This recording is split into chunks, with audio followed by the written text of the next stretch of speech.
sadyang naging sunod-sunod na talaga ang tensyon na nagaganap hindi lamang sa West Philippine Sea bagkus maging sa gitnang silangan ng Asya. Dahil patindi ng patindi na nga ang mga pag-atake at tila chain reaction na ang nagaganap. Dahil kahit di pa tapos ang bombahan sa Gaza, ay sumunod na naman ang Iran. At ngayon nga lang ay niyanig na naman ang Middle East sapagkat nagsimula na namang umatake ang pwersa ng mga Iraqi. At bago natin ipagpatuloy ang video na ito, ay huwag kalimutang mag-subscribe at i-hit ang notification bell para maging updated ka sa ating mga susunod pang videos.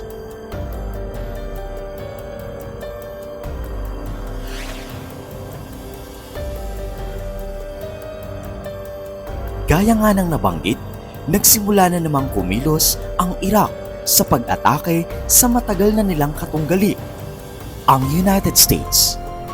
Ayon sa report, ay nag-launch kasi sila ng 5 rockets patungo sa base militar ng US Army. Nagmula nga ang rockets na ito sa Iraq at patungo ng Syria kung saan nakabase ang United States. Huling inatake ang grupo na ito noong buwan pa lamang ng Pebrero, which is mga Iranian backed groups ang bumomba din sa kanila. Alam mo ba na kasabay ng pag-atake ng Iraq ay ang pagdating ng kanilang Prime Minister na si Mohammed Shia al-Sudani mula sa United States dahil sa bumisita siya kay President Joe Biden sa White House. At base kasi sa dalawang security sources, ang mga rockets pala na ito ay kinarga ng mga Iraqi sa isang maliit na truck at ipinosisyon nila sa border ng Syria sa Zumar.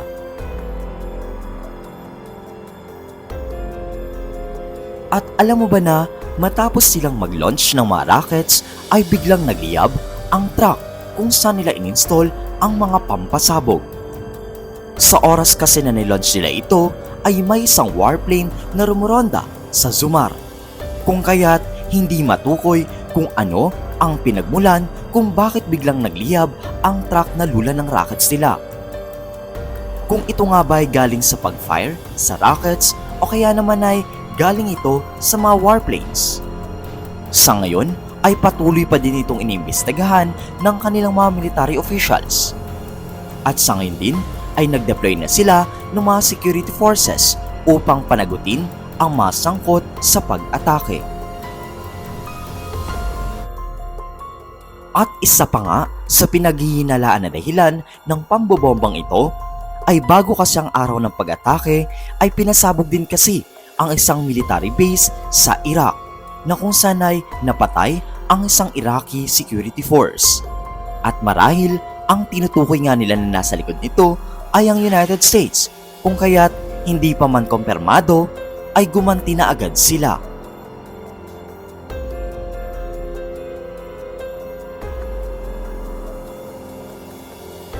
Gaya ng ilang mga bansa sa Middle East, ang paggawa ng bomba, rockets at missile ay na-normalize na dahil nga sa sitwasyon na mayroon sila sa kanilang rehiyon na tila normal na lamang ang nagliliparang missiles sa pag-atake. Isang Iraq sa may kakayahan din talaga na bumuo ng mga ganitong klase ng armas. Ang Iraq ay may iba't ibang uri ng rockets at missile systems na karamihan ay nagmula sa kanilang sariling produksyon at sa mga pag-import mula sa iba't ibang bansa. Ilan sa mga pangunahing uri ng rockets at missile systems na maaaring gamitin at gagamitin ng Iraq ay ang mga sumusunod.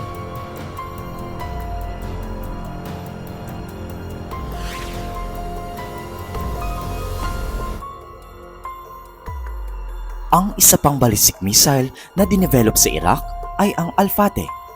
Ito ay isang uri ng ballistic missile system. Ito ay isang pangunahing uri ng missile system na nagamit ng Iraq noong 1990s pa. Ang mga impormasyon at teknikal tungkol sa Al-Fateh ay sadyang limitado din. Ngunit ito ay tinuturing na isang bahagi ng kanilang pangkalahatang programa sa armas at depensa.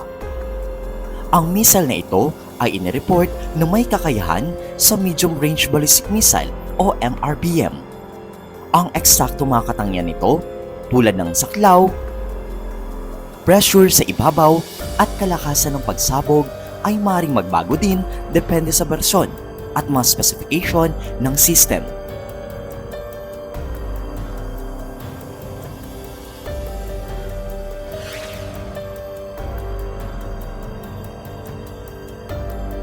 Ang mga detalye sa teknolohiya at katangian ng Al-Samud ay limitado, ngunit ito ay isang medium-range ballistic missile o MRBM na nagtataglay ng may mga kinakailangang mga feature ng isang ballistic missile. Ito ay kinabibilangan ng propulsion system, navigation system, at payload na karaniwang isang kargang pampasabog. Ang eksaktong saklaw at kapangyarihan ng Al-Samud ay maaaring magbago depende sa specification ng bawat version ng system. Ang Al-Samud ay isa sa mga programa na armas na pinagtutuunan ng pansin ng pangkalahatang kaligtasan at seguridad sa kanilang rehiyon. Pero matapos ang mga limitasyon sa armas na ipinatutupad sa Iraq, ang mga detalye tungkol sa actual na paggamit ng kakayahan ng Al-Samud ay maring hindi gaanong eksaktong dokumento o formal na inilahad.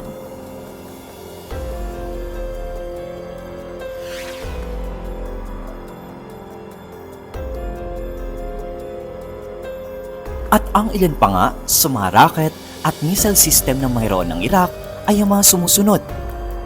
GRAD. Ito ay isang multi-launch rocket system at ginagamit ito sa mga long-range battle. Ang GRAD rockets ay maaaring magamit para sa mga indirect fire support. TARIC. Ito ay isang anti-tank guided missile system na maaaring gamitin para sa depensa laban niya sa mga armored vehicles at iba pang mga target. At ang Ababil ay isang uri naman ng surface-to-surface missile system na may mga iba't ibang version at kakayahan. Ang Ababil missile ay maaaring gamitin para sa mga misyon na may kinalaman sa defense at pag-atake.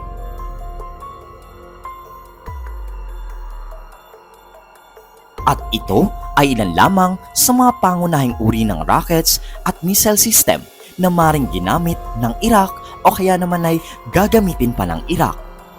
Ang aktual na mga system at technology ay maaaring mabago depende nga sa kanilang kasalukuyang kakayahan at ugnayang pandaigdigang armas. At ilan lamang yan sa mga impormasyon ukol sa pag-ataking ginawa ng Iraq sa United States Army.